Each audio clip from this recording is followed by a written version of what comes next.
हम एक दिन में 30 लाख लोगों को वैक्सीन करने के आंकड़े को भी एक बार तो पार कर चुके हैं।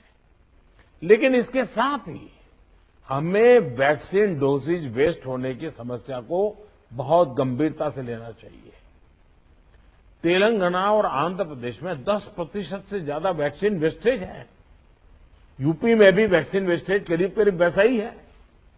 वैक्सीन क्यों वेस्टेज हो रही है, इसकी भी राज्यों में समीक्षा होनी चाहिए और मैं मानता हूं हर रोज शाम को इसकी मॉनिटरिंग की व्यवस्था रहनी चाहिए। हमारे यहां वेस्टेज नहीं होने देंगे। स्थानीय स्तर पर गवर्नेंस को लेकर जो भी दिक्कत है, उनकी पड़ताल, उनकी समीक्षा की जानी और उन दिक्कतों को सुलझाया जाना, ये मैं समझता हूं वर्तमान में बहुत आवश्यक है। आखिर कुछ क्षेत्रों में ही टेस्टिंग कम क्यों हो रही है? क्यों ऐसे ही क्षेत्रों में टीकाकरण भी कम हो रहा है? हर राज्य के अपने अपने प्रयोग हैं, अच्छे प्रयोग हैं, अच्छे इनिशिएटिव हैं। कई राज्य दूसरे राज्यों से नए नए प्रयोग सीख भी रहे हैं। लेकिन अब एक साल में हमारी गवर्नमेंट मशीनरी को नीचे तक ऐसी स्थितियों में कैसे काम करना, करीब करीब ट्रेनिंग हो चुकी है। अब हमें प्रोएक्टिव होना। माइक्रो कंटेनमेंट जोन बनाने का विकल्प भी किसी भी हालत में ढिलास नहीं लानी चाहिए। जिलों में काम कर रही पैंडेमिक जो रिस्पांस टीम्स को कंटेनमेंट और सर्वेलेंस एसओपीस, इसकी रीओरिएंटेशन की आवश्यकता हो, वो भी कई राज्यों में रैपिड एंटीजन टेस्टिंग पर ही ज्यादा बल दिया जा रहा है और उसी भरोसे गाड़ी चल रही है। जैसे केरल है, उड़ीसा है, छत्तीसगढ़ है, यूपी है। मुझे लगता है कि इसमें बहुत तेजी से बदल की जरूरत है।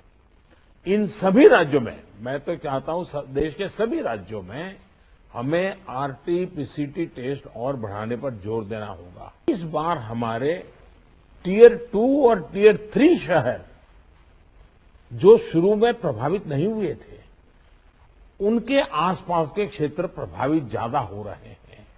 टियर 2, टियर 3 सिटी पहुंचा तो इसको गांव में जाने से देर नहीं लगेगी और गांवों को संभालना हमारी व्यवस्थाएं बहुत कम पड़ जाएगी।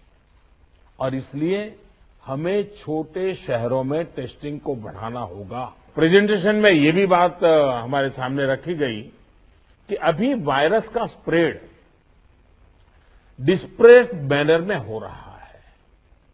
इसकी बहुत बड़ी वजह यह भी है कि अब पूरा देश ट्रैवल के लिए खुल चुका है। विदेशों से आने वाले लोगों की संख्या भी बढ़ी है। इसलिए आज हर एक केस के ट्रैवल की, उसके कॉन्टैक्ट्स के ट्रैवल की सूचना सभी राज्यों को आपस में भी साझा करना जरूरी है।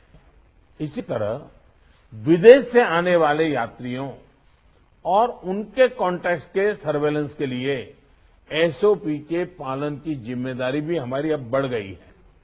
हम एक दिन में 30 लाख लोगों को वैक्सीन करने के आंकड़े को भी एक बार तो पार कर चुके हैं। लेकिन इसके साथ ही हमें वैक्सीन डोसेज वेस्ट होने की समस्या को बहुत गंभीरता से लेना चाहिए। तेलंगाना और आंध्र प्रदेश में 10% से ज्यादा वैक्सीन वेस्टेज है। यूपी में भी वैक्सीन वेस्टेज करीब करीब वैसा ही है। वैक्सीन क्यों वेस्टेज हो रही है, इसकी भी राज्यों में समीक्षा होनी चाहिए और मैं मानता हूं हर रोज शाम को इसकी मॉनिटरिंग की व्यवस्था रहनी चाहिए। हमारे यहां वेस्टेज नहीं होने देंगे।